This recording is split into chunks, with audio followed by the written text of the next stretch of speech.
On the strip of Las Vegas, Nevada, thousands converge on what will be the biggest hotel casino in the world.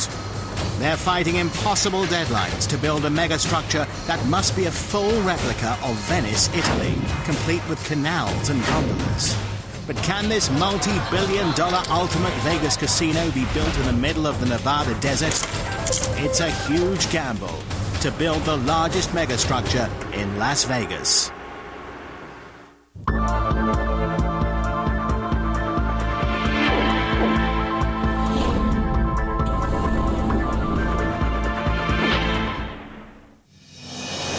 Las Vegas, Nevada. It rises like a mirage from the desert of the American Southwest. It's the city that gambling built, filled with bold and brassy buildings that praise excess and extremes. Real estate is the real gamble here. If you don't build bigger and better, you lose. And one of the city's megastructures will one day become the largest hotel resort complex in the world, the Venetian. A tribute to Venice, Italy, with full-scale replicas of some of its most famous landmarks. Once the new addition is complete, the entire Venetian complex will boast more than 7,000 hotel rooms. Building the enormous Venetian complex was a monumental undertaking. There were obstacles everywhere along the way. From digging out the tough desert soil and building an addition on a parking structure to authentically replicating the very details of ancient Venice.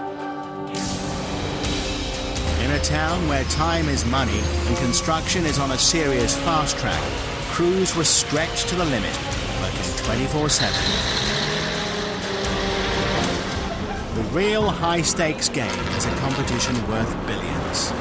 For builders in Las Vegas, the chips are the casinos themselves. And the gamblers are the men who build them. Like this megastructure's developer, Sheldon Adelson. I called architects and I said, how many rooms can we get on this property? They said 6,000. I said, okay, that's what we're going to build, 6,000. Considered one of the richest people on Earth, he got that way because of his daring vision of the future of Las Vegas.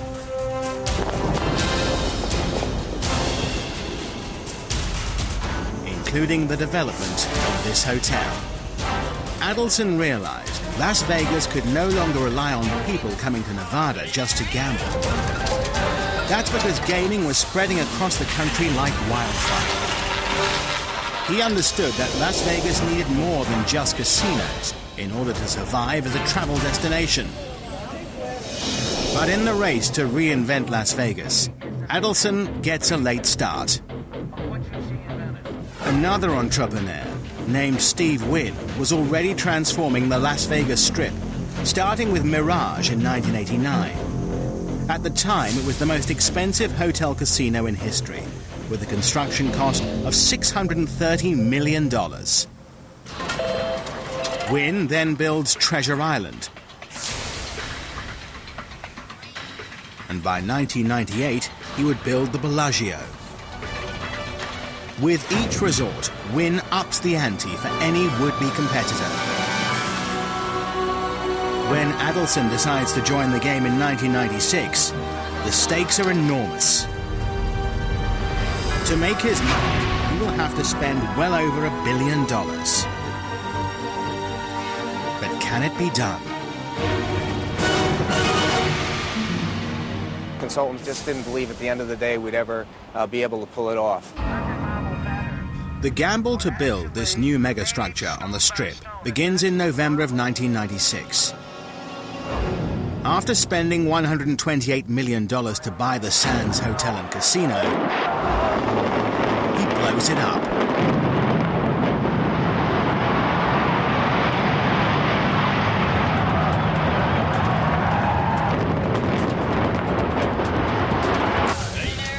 The plan is to construct not just another casino, but the biggest hotel resort and convention center in the world. In early 1997, the design team confronts a critical decision. How will their megastructure stand out on the crowded skyline of the Vegas Strip? Ancient Egypt, New York, and Paris are already taken. They need a theme that'll be a step above all the others. The ideas seem endless.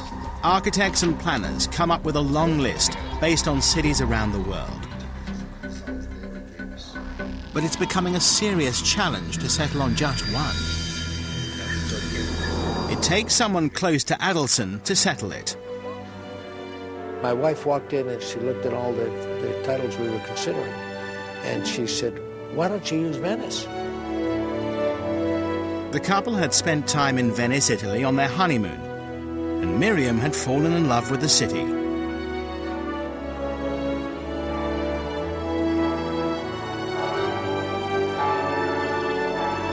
You walk there and you feel like so many generations have been there. And you feel the history, everything is so picturesque and beautiful and romantic.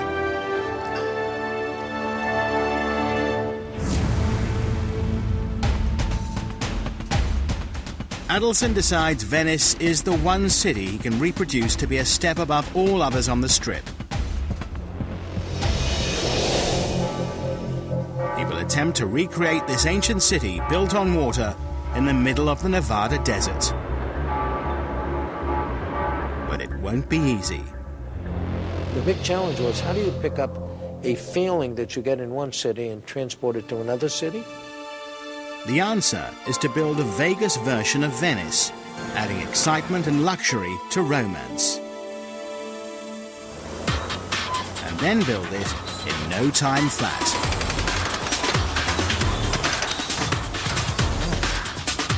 The deadlines will be ferocious, because Las Vegas casinos produce more income per square meter than just about any place else on Earth.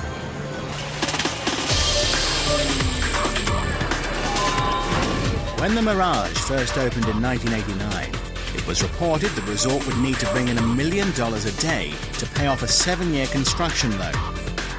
But in fact, the Mirage did so well, the loan was paid off in just 18 months.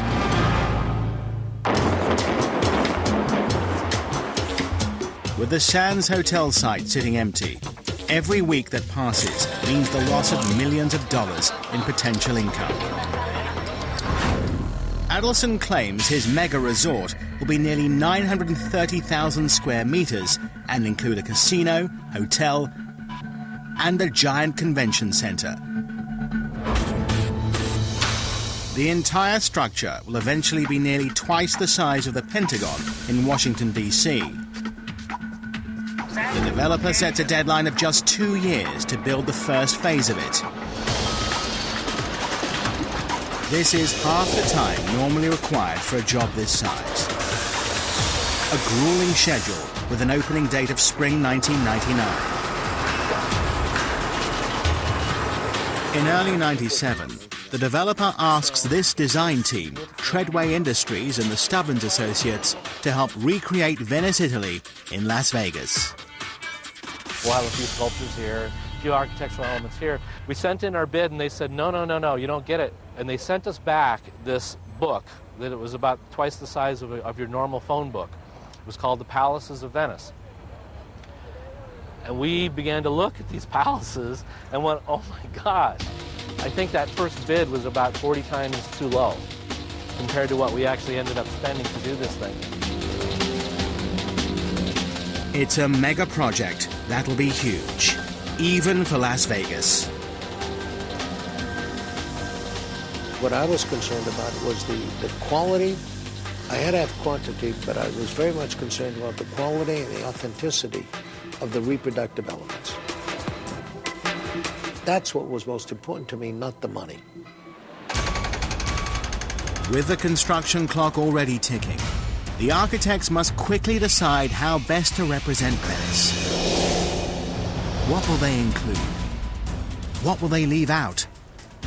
And how will they do it all to rigorous construction standards in only 2 years?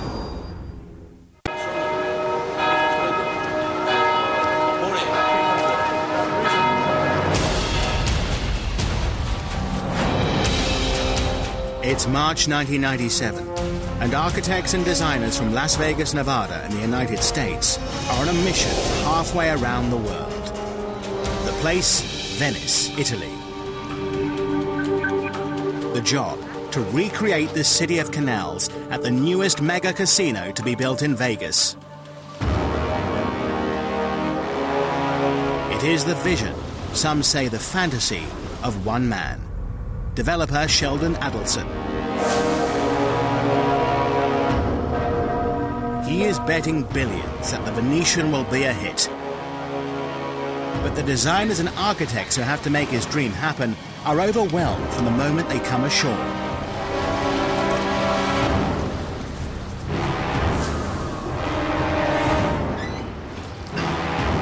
How will they possibly recreate one of the most famous cities in Europe? One of the only cities in the world that has water for streets, and recreate it in the middle of the desert? The colors are there, and all that detail. And then do it in just over 2 years?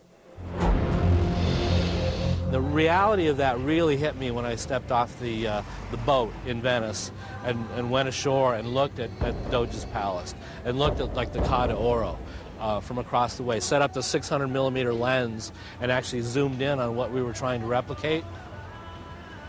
Mamma mia.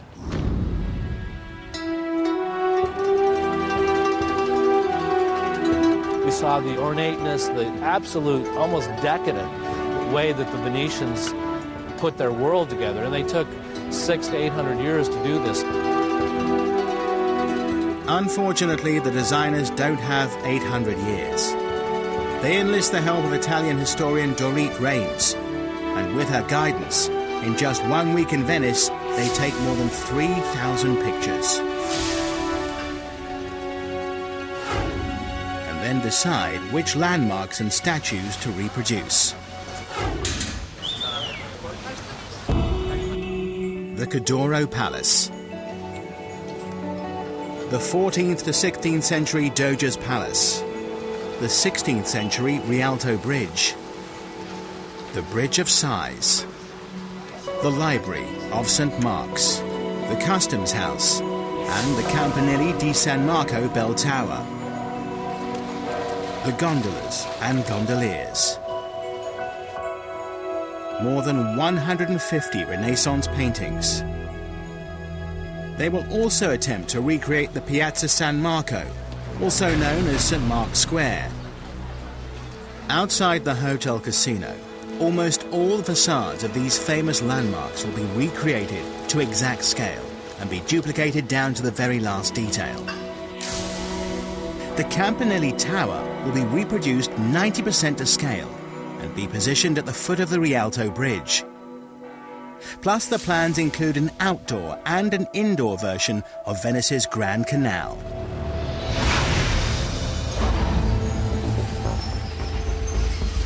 By July 1997, construction is underway on the Vegas version of Venice.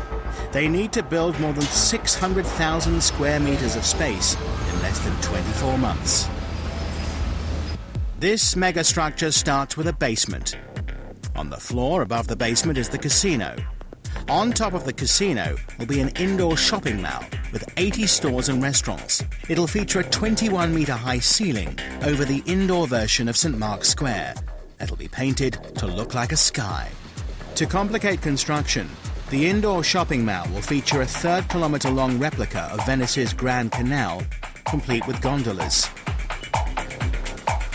And on top of it all, a luxurious pool deck. To support this multi-layered megastructure, the builders need a concrete foundation strong enough to support 69,000 kilopascals, the new standard in Vegas casino construction. It'll need to be some 16,000 cubic meters. That's enough to fill over 4 Olympic-sized swimming pools and overwhelm the project director. It takes 300 workers and 125 trucks working around the clock for 30 hours to pour 16,000 cubic meters of concrete. Once this foundation is complete, they realize they've reached a milestone they hadn't even planned on. they just set the US record for the largest continuous concrete pour. Now, crews are tense as they wait for the results of the concrete tests. The test of the samples is dramatic and destructive. The cores are squeezed in the jaws of a giant hydraulic press to find out how much pressure it takes to make them fail. The concrete for this megastructure needs to withstand pressures of approximately 69,000 kilopascals without breaking. That's the industry standard for concrete in a US commercial building. If the test cores break before that, the concrete will have failed. To the relief of the team who had bet millions on the outcome, the test cores go well past the required level before they yield to the intense pressure of more than 103,000 kilopascals. The concrete passes the test. Bob Lusak is back in Las Vegas after a major design research trip in Venice. His mission now, to use what he learned to create the look of Venice in the desert of Las Vegas.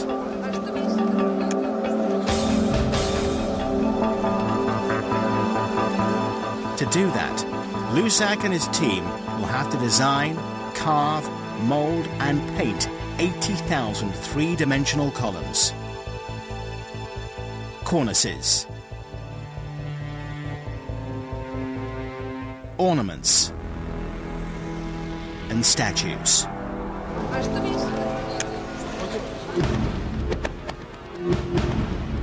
He starts out with a 7-person design team that quickly grows to 60 people in a workshop of 2,700 square meters, but they can't keep up. With less than 1 year to the April 1999 deadline, Lusak moves his operation to a huge 14,000 square meter warehouse and increases his staff from 60 to over 300 artists. You're not thinking about what's in front of you or what's behind you. You're dealing with what's right in front of you at that time and going as fast as you can. To test his artistic skill, Lusak picks one of the most famous symbols of Venice, an icon known around the world, the winged lion of St. Mark. Working from photographs, he carves the lion in styrofoam, covers it with a hard plastic coating, and paints it to resemble the weathered stone of the original. To find out if his lion can withstand examination by an expert, he sends photos of his work back to Italy, to an historian in Venice. And he was impressed. And we got that word back, and I thought, oh, we might be able to pull this off. It's a crowning moment, but a moment that must be duplicated 80,000 times over in the 10 months before the Venetian opens. It's an overwhelming task, considering the deadline. But there's another problem that could cost Lusak more time and possibly his job. The dozens of columns being created for the Doge's Palace facade on the exterior of the hotel look nothing like those of centuries-old Venice. They look entirely too new. So now you've got to make sure that you redo that piece. Everybody knows. Design consultants are threatening to throw them all out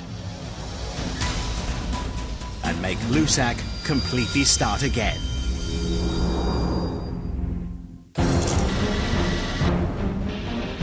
Construction of the massive new Venetian hotel casino in Las Vegas, Nevada continues at a breakneck pace.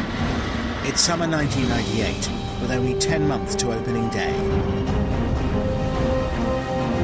However, dozens of structural columns for the Doge's Palace facade on the hotel's exterior that are supposed to resemble the ones in Venice, Italy, look nothing like them. These look smooth and new.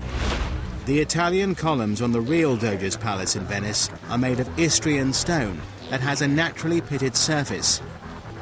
These columns in Italy are weathered and show centuries of aging.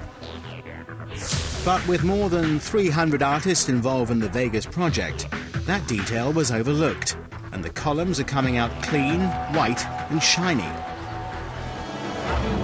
They must start all over again. While the design team is dealing with weathering and reworking the shiny columns, other crews continue building the 96-metre-tall Campanile Bell Tower. This tower is one of Venice's most famous landmarks. In Venice, the tower stands on the outskirts of St. Mark's Square. But in Las Vegas, the developers had to rework the location of all the famous landmarks to fit them on the site. So the tower here rests at the foot of the Rialto Bridge. The tower itself is being built out of structural steel and will be 90% to scale compared to the original in Venice.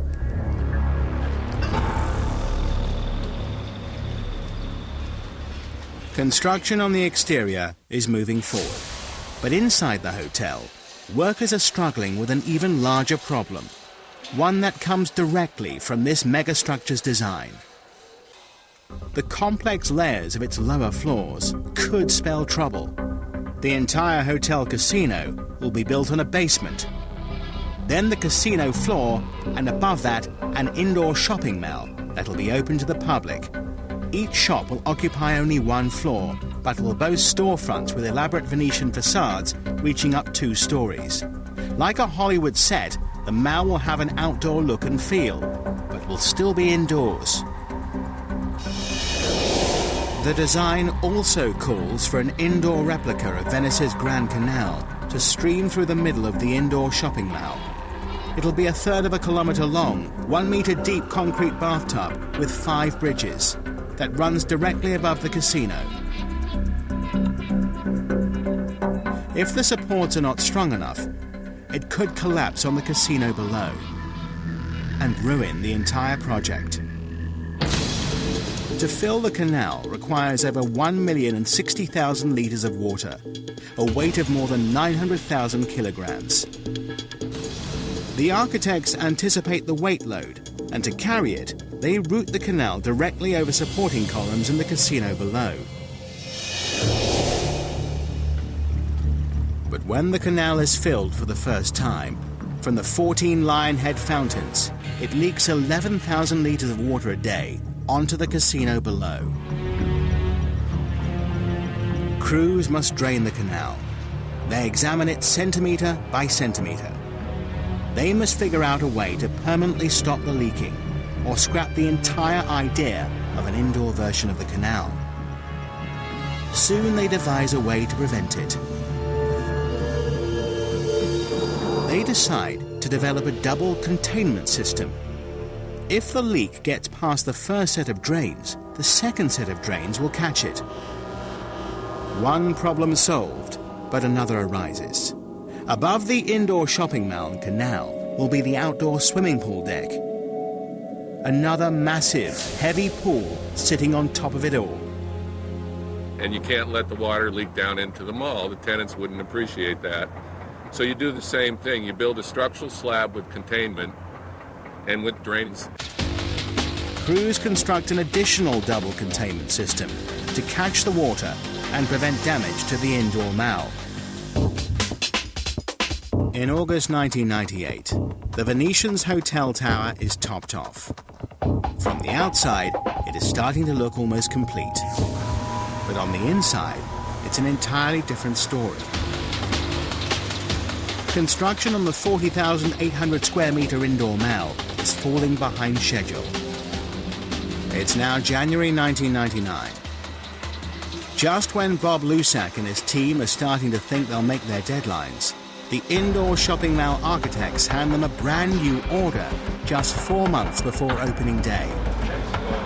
Architects request 800 more new molds to make 25,000 decorative pieces for the facades and windows of the stores and restaurants in the shopping mall.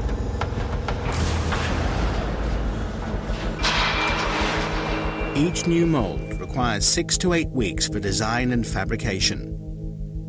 We looked at the clock, we looked at the calendar, and there was just no way we were going to make it. Opening day is scheduled for April. Unless something dramatic happens, this megastructure is not going to open on time. In a moment of inspiration, Lusac and his team realize that because the indoor shopping mall follows the twists and curves of the Grand Canal, no one can see the whole mall at once. Instead, What you see as you go through the indoor mall is a series of small neighborhoods. And that in turn means architectural elements like moldings, archways and columns could repeat themselves if they were spaced far enough away from each other.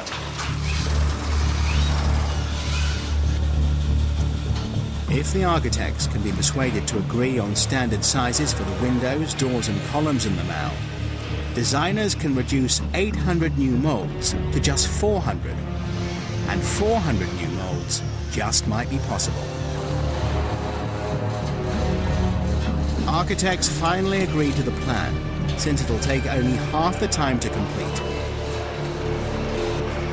It's an ingenious idea that prevents a major setback. Inside the casino, however, it's not going so well. Plans call for elaborate paintings to decorate the walls and ceilings. Rich frescoes copied from the great works of art in Venice. But something about the ceiling murals doesn't look right to design consultants. They need an expert from the real Venice to advise them. They need one of the most respected Venetian artists in Italy, Guerino Lovato. Design consultants persuade Lovato to leave his studio in Venice and fly to Las Vegas for a first-hand look. Lovato agrees. The colours and forms, while artistic, are not right.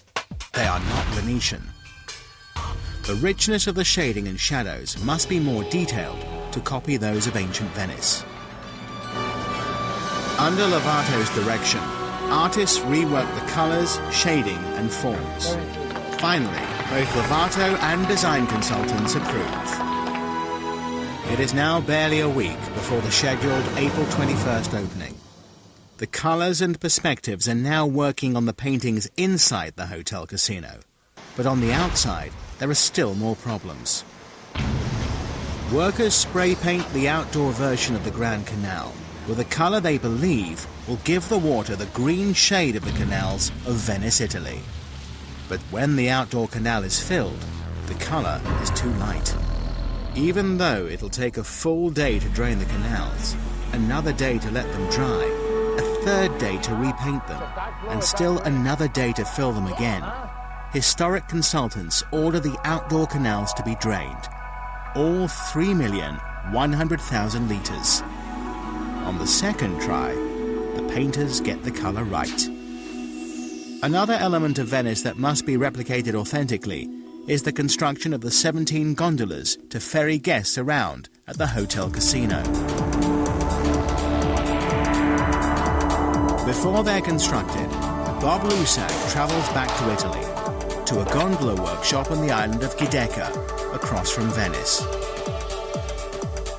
He visits one of the only gondola-making facilities in Italy to learn the centuries-old craft from the craftsmen themselves. Bob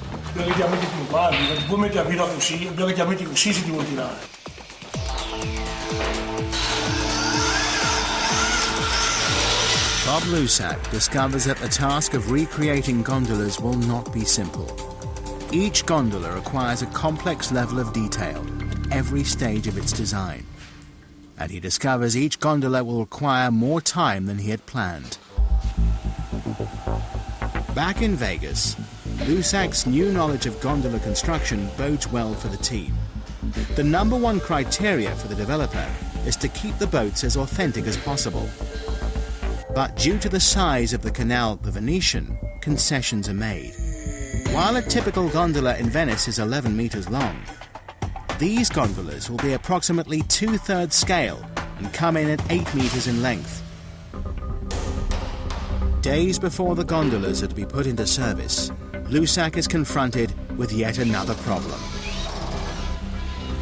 Because the gondolas will carry passengers, they come under the jurisdiction of the United States Coast Guard. And the Coast Guard is worried about passenger safety when a test reveals the boats could tip over.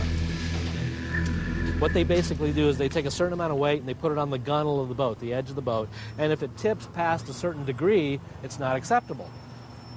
These tipped past that degree, right? And so there was great consternation about how are we going to do this.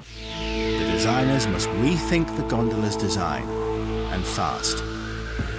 It's now less than a week before the scheduled opening. But not only is there trouble with the gondolas, crews are at least 2 months behind of the construction of the indoor mall. Plus, some of the hotel suites are far from done. Despite heroic efforts by the construction crew, the Venetian cannot open on April 21st, 1999 as planned. Hotel officials have no idea when, or even if, it'll open this year.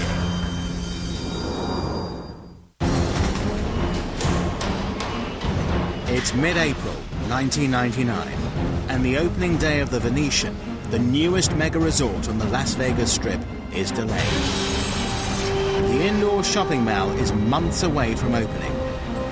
Not to mention some of the plush hotel suites are far from complete. By now, the hotel is almost totally booked, but some guests will have to stay at other hotels on the Strip. Hotel officials are forced to reschedule the opening from April 21st to May 3rd, because the indoor shopping mall will not be finished in time, nor will some of the rooms. Hotel officials decide to call this May 3rd date a soft opening, and it's just 2 weeks away.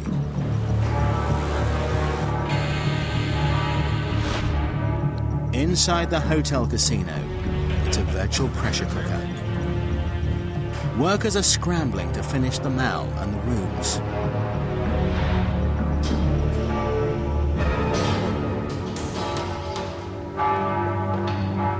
Outside the hotel, the safety of the gondolas is still unresolved. The Coast Guard continues to worry that a passenger might fall into the water, even though the canals are only 1 meter deep.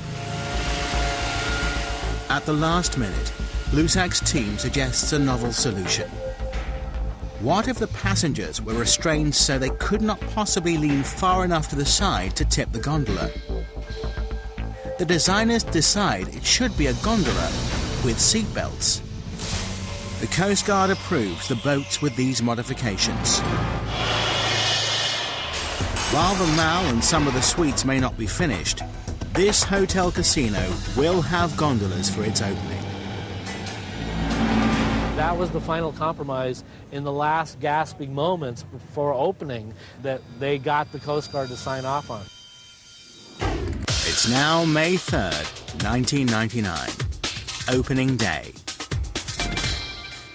So tied to the deadlines that at 6 p.m., the time scheduled for opening ceremonies, hotel executives are still begging officials to greenlight the rooms that are finished. The safety inspector was inspecting those rooms as the presentation and as the opening was occurring. And they had not given them a green tag on the thing, so they couldn't open the doors. With inspectors continuing their rounds, the crowds outside have to wait.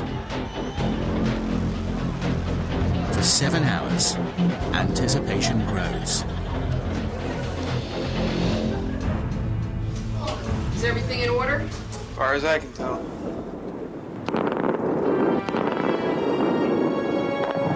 The Venetian finally opens at 1 in the morning.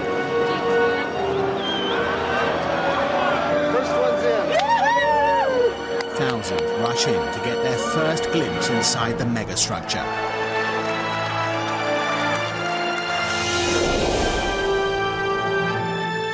Even though it is technically open, it's off to a rocky start.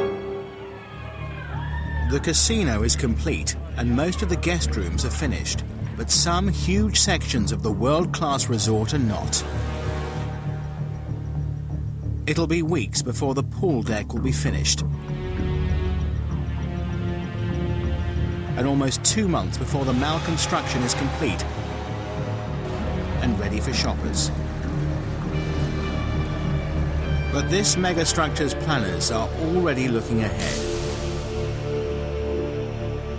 They realize they must now compete with 3 other brand new hotel casinos that opened this same year, including Mandalay Bay, the Four Seasons, and Paris.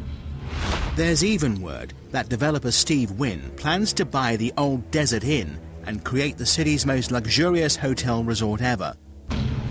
Planning bigger and better is the only way for developers to stay on top of the real estate game in Las Vegas.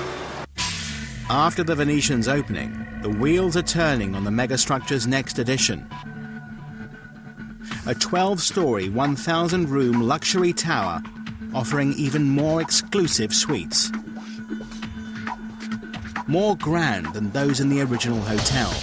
The tower will also have an elevated lobby and VIP registration area. But there will be no groundbreaking for this new edition, because it'll not be built on the ground.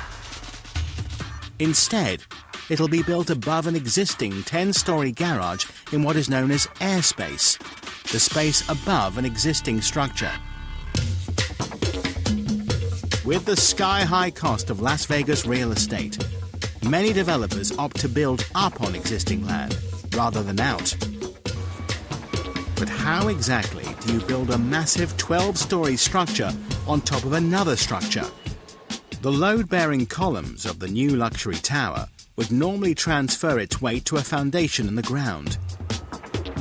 The garage itself was originally designed with extra reinforcement for a tower addition, but workers discover they need even more reinforcement. When you build above an existing structure, how does that weight get to the ground? The answer is something called a transfer slab. It's a huge concrete platform that goes over the top of the garage. What's even more challenging about this plan is that the addition will be built while the garage is still in use. The hotel tower will be built on top of the transfer slab, which will transfer its weight onto the existing supports that hold up the garage. But during the beginning stages of the project, the most horrible act of terrorism in America's history strikes the World Trade Center in New York City.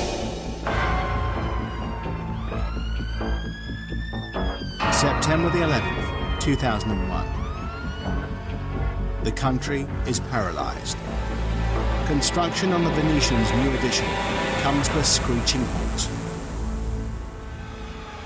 With the uncertainty of the US economy after September the 11th, it is 7 long months before work on the new tower resumes.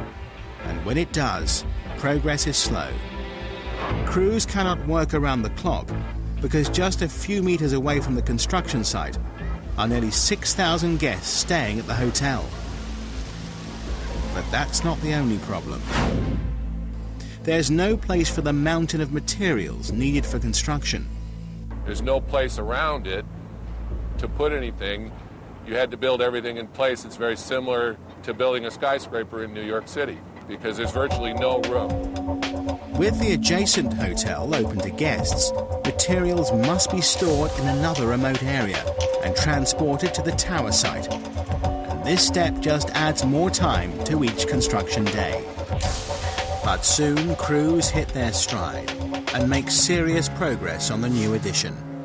By early 2003, the 12-story tower structure on top of the concrete slab is complete. With this new tower, the Venetian will offer some of the most luxurious suites in Las Vegas.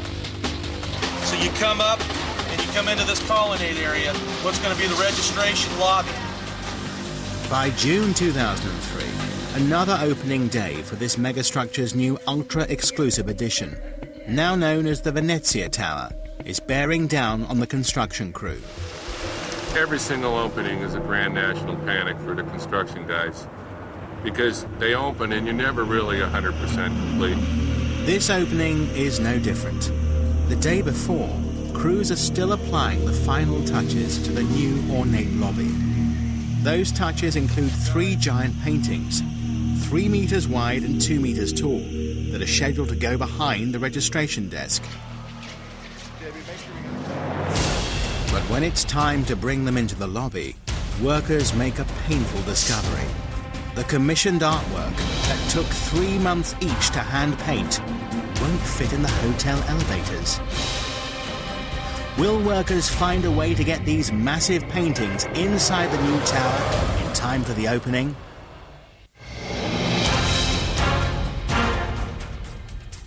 It's June 2003. opening day for the new Venezia Tower at the Venetian Hotel in Las Vegas, Nevada. Employees place a floral arrangement in the empty space in the lobby where 3 enormous paintings are supposed to go. The paintings are more than 2 meters high and 3 meters wide, as long and wide as a car. Each 90-kilogram painting was commissioned for this project, costing a total of $30,000. But these original pieces are way too big to fit inside the hotel's elevators. It's only hours before the scheduled opening, and crews must figure out a way to get the massive paintings inside the tower. Finally, they decide the only way to get them in is through the enormous doorways that lead to the new tower's pool deck, which is adjacent to the lobby. They'll have to rig up the paintings and use a giant crane to bring each painting over the 12-story high tower. Then they'll lower them into the pool area and move them directly into the lobby. It's a risky move. If they damage or drop them, they'll have to commission new artwork for the hotel. We're ready when you are. All right, it's coming down. Soon, heavy artwork is dangling more than 12 stories above the ground. When we were moving those paintings, I was extremely nervous. In fact, I went out there personally and helped direct some of the work myself directly, which I don't normally do. Good job, guys. Well, I wanted to make sure those paintings got into the building intact. They were very expensive paintings. That's it. That's the touch. You got it now. If they would have dropped, I would have been in trouble. Keep it square. Keep it square. Good job, guys. You're gonna have to take it that way. Just hours before the opening, the paintings arrive in the lobby. However, crews are still working up to the wire to get the rooms ready. 10-4, I'm aware of the double time. When guests begin arriving. The new 12-story tower with 1,013 rooms is finally open in June 2003. Guests arrive at the registration area via a separate elevator in the original hotel's lobby. A giant $275 million tower sits on top of a parking structure. But no sooner is the Venezia Tower finished than work begins on the third and final hotel tower. It'll be a $1.6 billion, 50-story building to be called the Palazzo. It'll add another 3,000 suites, a 9,750 square meter casino, and another 41,800 square meters of meeting space. In 2007, when this addition is complete, the Venetian will be the largest hotel resort complex in the world. This megastructure, with the Venezia and Palazzo towers, will have 7,100 hotel rooms and enough meeting areas and convention space to handle 60,000 people at once, enough to fill a Roman Colosseum. And the structure will boast the largest casino under one roof in the world. It'll total nearly 1.5 million square meters. In May 2005, Bob Lusac goes back to the real Venice for the first time since finishing the Venetian megastructure on the Las Vegas Strip. I've come back to Venice with the concept of, well, let me take a look at this stuff and see how we did. You know, we did pretty good. Doge's Palace, Bridge of Sighs, Campanile Bell Tower, Rialto Bridge, Contarini Fasan Palace, Cadoro Palace, the Library of St. Mark's. The details are also impressive. The statues, St. Theodore, and even the Doge and winged lion on Doge's Palace. I feel like I could walk through and hold my head up. But the true test comes when cultural historians of Venice, Italy, are called in to judge the authenticity of the new Venice in Las Vegas. People like Italian historian Dorit Rains. When I saw it for the first time, I just stood there, you know, there was a moment of silence, and everybody looked to see what I would really like, and I took out a deep breath and I said, listen guys, you did this. And that's exactly what those who conceived and built this megastructure believe as well. Some see it in the architectural exteriors. Some see it in the details. Others see the authenticity of Venice in Vegas in an entirely different way. I stood on the railing the other day watching the boats go by. Every single couple were holding hands, so they had their arms around each other. It's clearly manifestation of the objective that was achieved. We wanted to create a feeling of romance, and that's what happened. Buongiorno.